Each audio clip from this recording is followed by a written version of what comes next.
Hey everyone, and welcome back to our channel, where we dive into stories that teach us a little something about life. Today, we're talking about a classic tale, one you might have heard before, but we're going to look at it with fresh eyes. It's the story of the fox and the grapes. Once upon a time, in a land filled with green forests and sunny fields, lived a clever fox. This fox was known for his wit and his quick thinking, but on this particular day, his cleverness couldn't fill his stomach, which was rumbling with hunger. He had been roaming all morning, searching for a tasty meal, but luck just wasn't on his side. Everything he tried to catch was too fast, too smart, or too well hidden. Feeling a bit down and very hungry, the fox wandered out of the forest and found himself at the edge of a beautiful vineyard. The afternoon sun was warm, and a gentle breeze rustled the leaves on the vines. As he walked along the tall wooden fence, something caught his eye. It was a sight that made his empty stomach rumble even louder. Hanging high above him, from the thick, twisting vines, were bunches and bunches of the most magnificent grapes he had ever seen. They were large, plump, and a deep, rich purple that seemed to glow in the sunlight. They looked so juicy and ripe, dripping with sweetness. The fox's mouth began to water just looking at them. He thought to himself, "Wow, what a find. Those grapes must be the sweetest, most delicious fruit in the entire world. A few of those would be the perfect lunch." His spirits lifted instantly.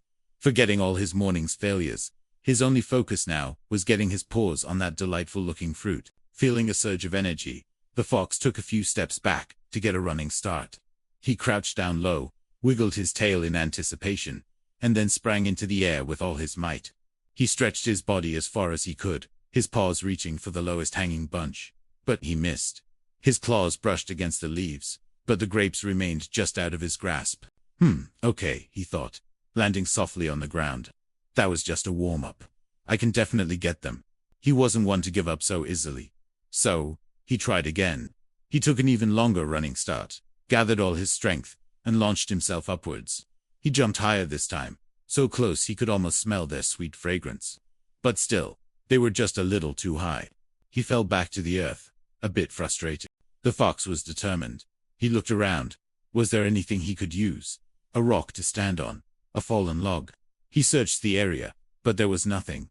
The ground was flat and clear. The fence was too smooth to climb, and the vine's trunk was too thick for him to get a grip on. It seemed jumping was his only option. So, he jumped, and he jumped, and he jumped again. He tried leaping from different angles. He tried a short, powerful jump. He tried a long, running leap. Each time, he put every ounce of his energy into it. He was getting tired. His legs ached, and he was starting to breathe heavily. The sun felt hotter now, and sweat beaded on his brow. He stared up at the grapes, which seemed to be mocking him, hanging there so perfectly, so completely out of reach. For a long time, he kept trying, fueled by a mix of hunger and stubbornness. But no matter how hard he tried, the result was always the same. He simply could not jump high enough. The delicious prize remained untouched. As time wore on, the fox's energy began to fade. His powerful leaps became weaker, and his hope started to dwindle. He sat down, panting, and looked up at the grapes one last time. They looked just as juicy and wonderful as before, but now, the sight filled him with frustration instead of excitement. He had failed. Finally, with a heavy sigh that seemed to carry all his disappointment, the fox decided it was time to give up. There was no point in wearing himself out completely for something he clearly couldn't get.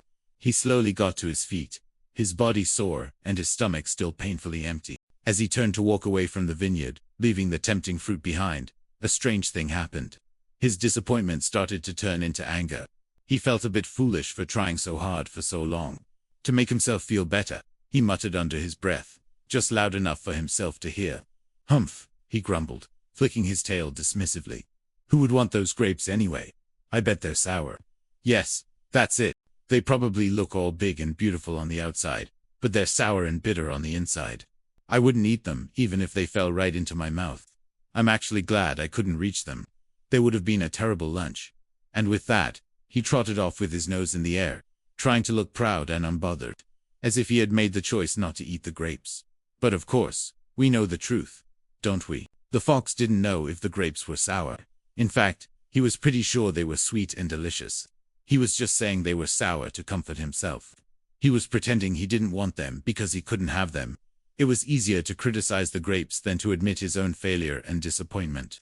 This story gives us the famous phrase, sour grapes. When we say someone has sour grapes, we mean they are pretending to dislike something just because they can't get it. It's a way people try to protect their pride when they feel disappointed or defeated. It's a very human thing to do, isn't it? Sometimes, when we don't get the job we wanted, or we don't win the competition, or we can't afford something we desire, it's tempting to say, "Oh, I didn't really want it anyway.